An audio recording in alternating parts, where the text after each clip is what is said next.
오늘 예수님께서 한 배에 오르셔서 그 배에서 이제 말씀하시고 말씀을 전하시고 그 배를 통해서 놀라운 기적과 역사를 일으키신 장면이 오늘 누가복음 5장 1절로부터 11절 말씀에 기록되어져 있습니다. 계속해서 제가 그런 말씀을 드렸습니다. 우리가 살면서 또 우리의 삶이 순탄한 삶은 아니다. 늘 끊임없이 믿음의 사람이라 할지라도 우리는 어려움을 당하고 또 고난도 당하고 또 슬픔도 당할 수밖에 없다라고 우리가 함께 말씀을 나누면서 또 여러분들도 그런 삶 속에서 우리가 살아가고 있음을 또한 고백하고 있습니다. 그런데 우리가 우리의 삶을 돌이켜보면 물론 힘들고 어려운 일들 참 많잖아요. 그렇지만 그것만이 우리의 삶이 100% 채워져 있다고 한다면 그 누가 기쁨으로 아니면 누가 즐겁게 어떻게 우리가 만족함으로 살아갈 수 있겠습니까?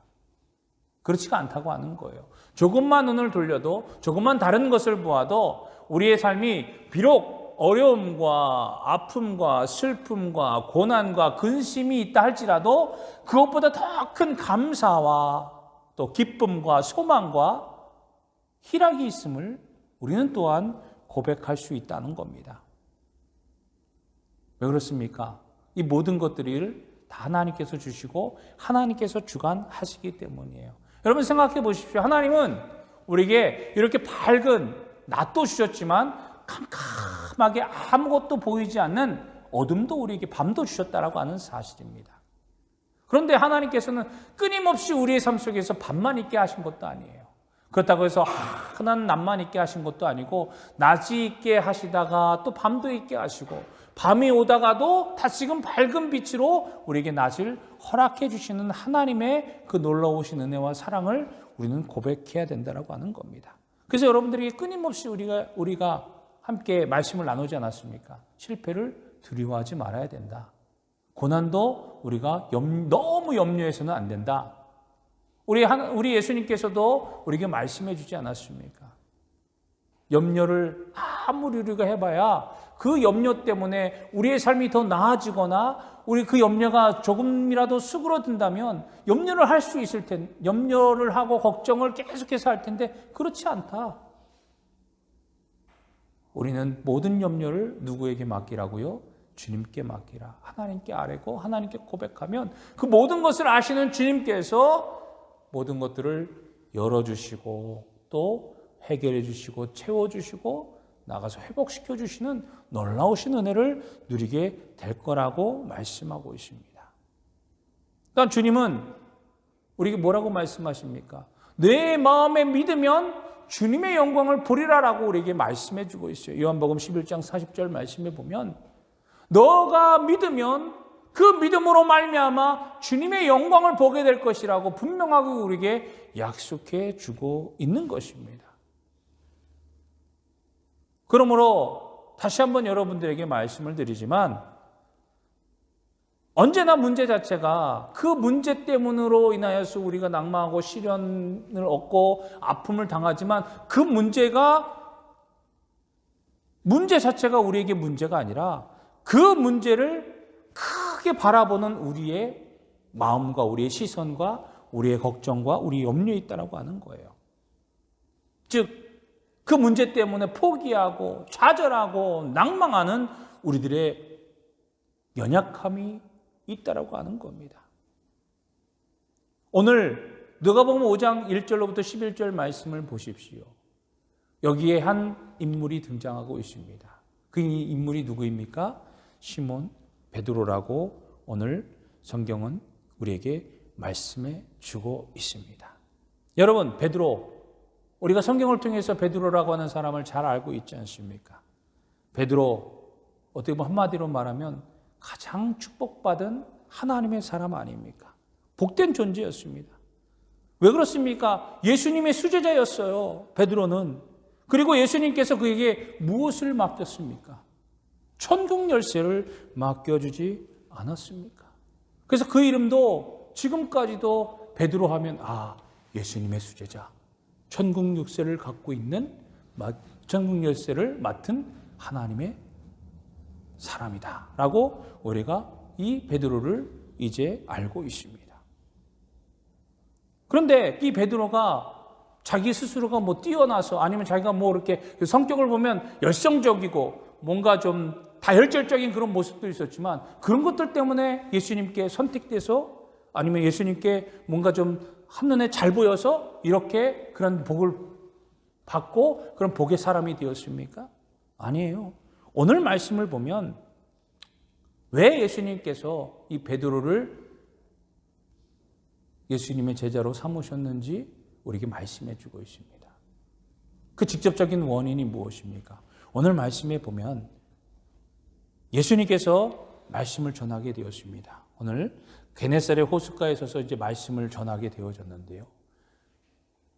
예수님의 소문을 듣는 많은 사람들, 이전에 말씀 누가복음 말씀 보면 병자도 고치시고 하나님의 천국 복음을 선포하면서 많은 사람들이 야, 예수라고 하는 사람이 전하는 말이 지금까지 듣던 우리가 들어왔던 뭐 서기관이나 아니면 제사장이나 바리새인들이 우리에게 들려주던 하나님의 말씀과는 정말 차원이 다른 말이에요. 라고 하면서 병자도 고치시고 기적을 행하시는 모습을 보면서 사람들이 예수님에 대한 그런 동경이 커지게 되었어요. 그래서 예수님이 가는 곳곳마다 많은 군중들이 모여서 예수님의 말씀을 듣기를 원했다라고 하는 겁니다. 오늘도 말씀을 보면 예수님께서 이제 하나님의 말씀을 이제 전하실 때 많은 무리들이 와서 이제 예수님의 말씀을 들으려고 했어요. 하나님의 복음을, 하나님의 말씀을 들으려고 했는데 마침 게네사렛 호숫가에 이제 도착하게 됩니다. 그런데 거기에서 상황을 보니까 호숫가에 도착했는데 배 두 척이 있는 거예요. 두리번 보니까 예수님께서 사람들이 너무 많이 몰려드니까 이 배 두 척을 보게 됐는데 유심히 배 두 척을 쳐다보게 되었어요. 그런데 이 배는 어떤 배냐? 지금 말씀을 보니까 모든 자기의 일을 다 마치고 이제 마무리하고 내일을 준비하기 위해서, 아니 오늘 밤에 다시금 나가서 어업을 준비하기 위하여 이제 준비하며 이제 모든 것을 마무리하는 그런 단계에 배웠다고 하는 거예요. 즉 쉽게 말해서 하루 일과를 마쳤다고 하는, 더 이상 이제 일할 수 있는 힘과 여력도 생기지 않았던 것입니다. 여러분 생각해 보세요. 우리가 일을 마치고 났는데 누군가 다시 한번 야, 너 이것 좀 해, 저것 좀 해 라고 하면 얼마나 우리의 마음이 화가 나고 또 짜증도 생기고 또 불쾌함이 차오르지 않습니까? 마찬가지예요. 지금 이 호숫가에 있던 이 두 배 역시도 마찬가지였어요. 더군다나 지금 어떤 상황이었습니까? 거기에 나오진 않았지만 말씀을 쭉 읽어보면 뭐라고요? 밤새도록 수고를 하고 밤새도록 일을 하였지만 일한 만큼 성과가 있었습니까? 하나도 없었다라고 하는 거예요. 성과도 없는 그런 배, 그런 상황. 아무리 힘을 써도 아무리 힘을 내었어도 결과가 꽝인 그런 삶의 모습이었어요.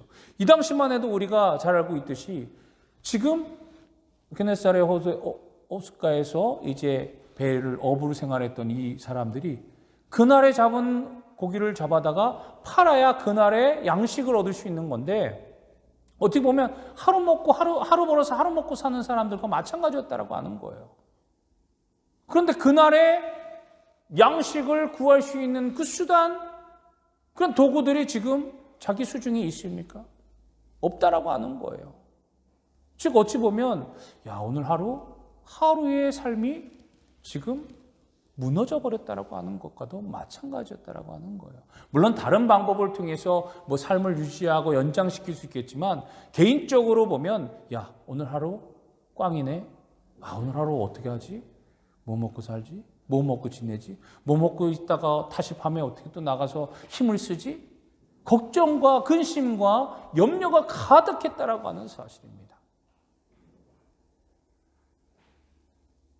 그런 배에 주님께서 올라가시게 되었다라고 하는 사실입니다. 그런데 이 사람들이요, 그렇게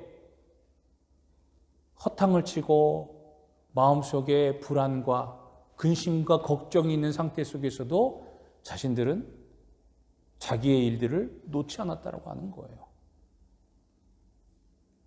배를 다 호숫가에 대고 나서 마지막 정리로 무엇을 하고 있습니까? 그물을 지금 깃고 있어요. 왜? 또 밤에 나가서 그물을 내려야 되기 때문에. 오늘은 비록 벌지 못했지만 내일은 더 이제 잡을 수 있을 거야 라고 하는 기대와 소망을 가지고 오늘은 아무것도 수확이 없지만 내일은 많은 수확을 해서 오늘보다는 나은 삶을 살 수 있을 거야 라고 하는 기대한 소망을 가지고 있지 않았겠습니까?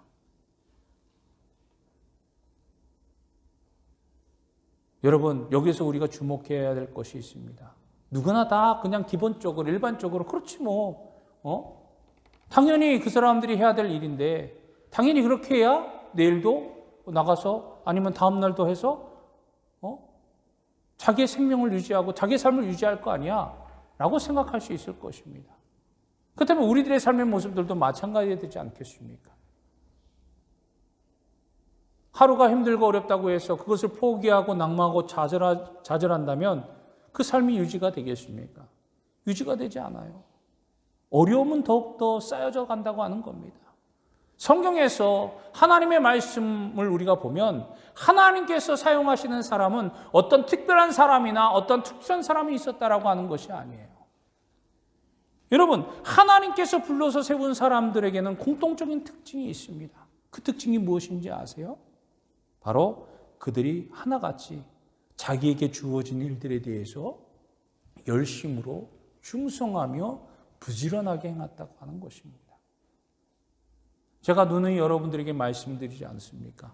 우리에게 주신 이 자리가 하나님께서 내게 주신 귀한 자림을 믿고 최선을 다해서 충성하면서 부끄럽지 않게 우리가 하나님의 영광을 드러냅시다. 그렇습니다. 하나님은요, 내게 주신 이 자리에서 더욱더 열심으로 충성을 다하고 최선을 다하며 부지런하게 하는 그러한 모습들, 그러한 삶의 모습을 가진 사람들을 부르시고 그런 사람들을 하나님의 사람으로 하나님의 일을 맡겨주신다라고 하는 거예요.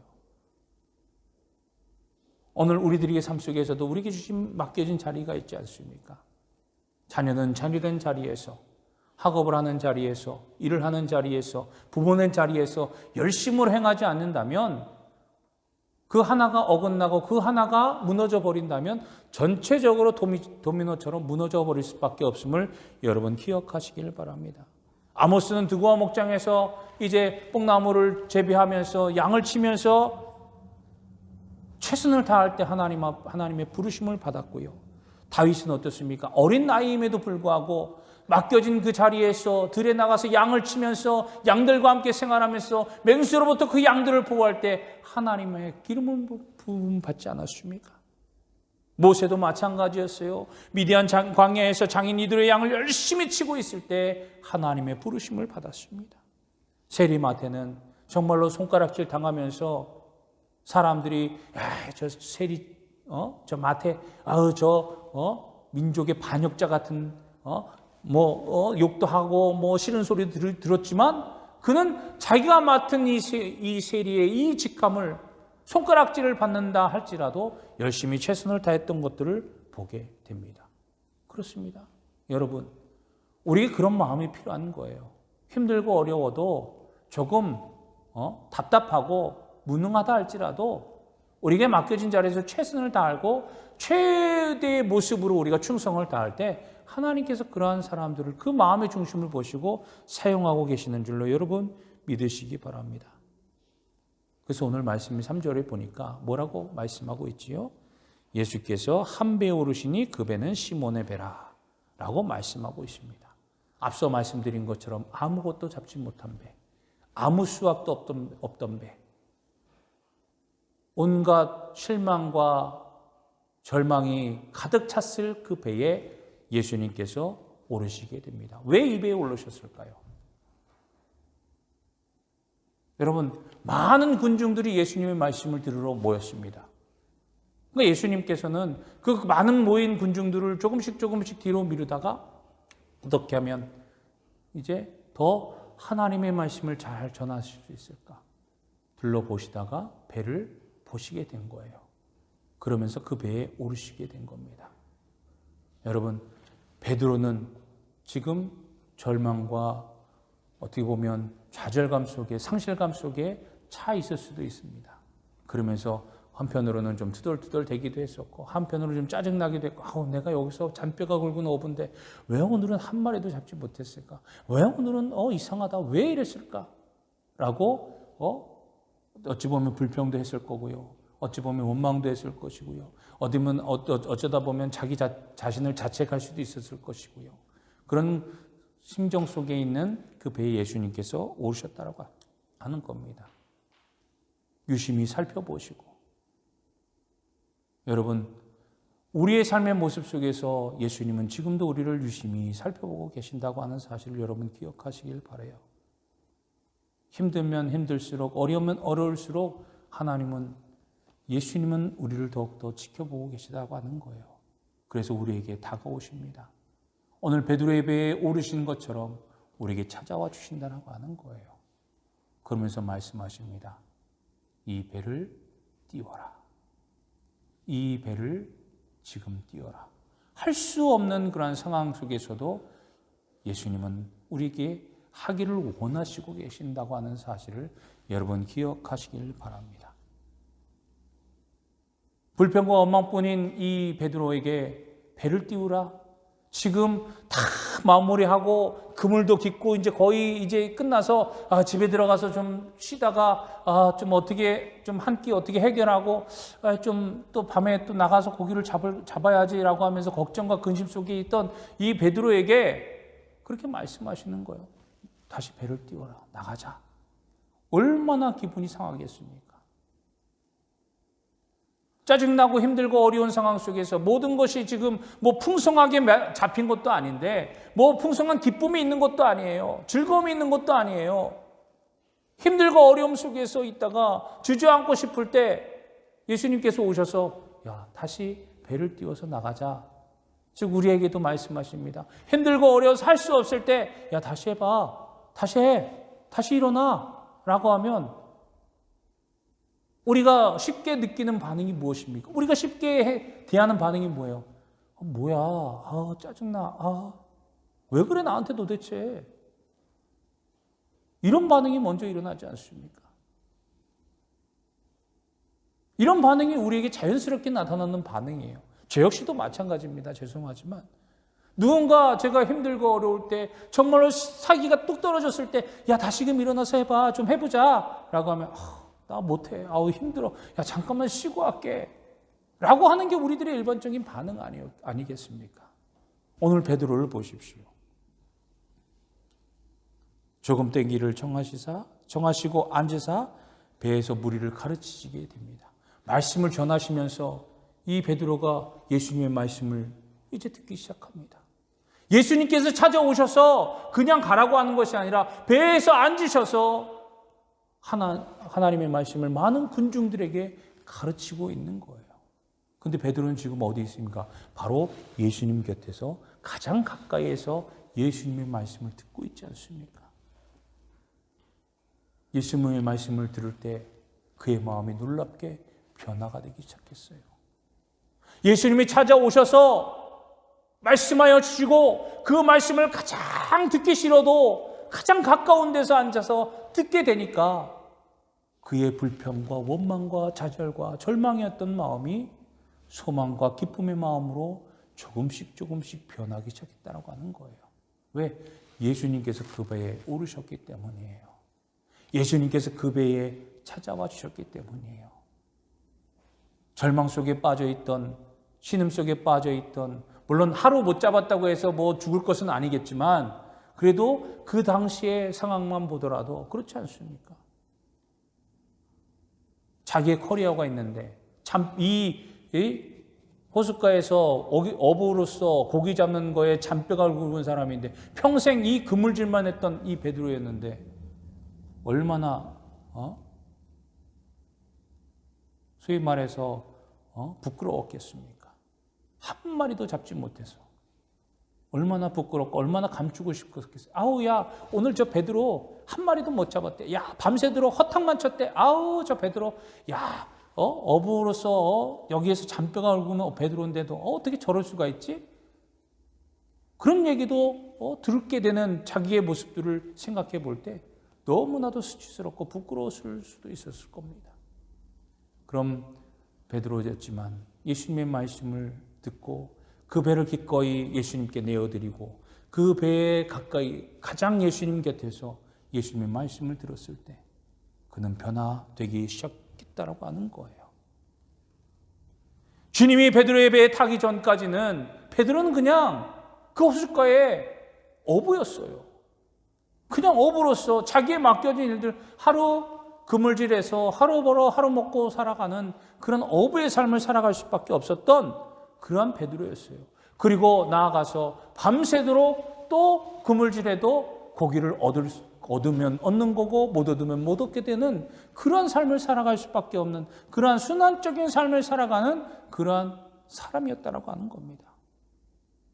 그러다 주님께서 그 배에 타지 않았습니까? 그러니 놀라운 삶의 변화가 일어나게 되었던 것입니다.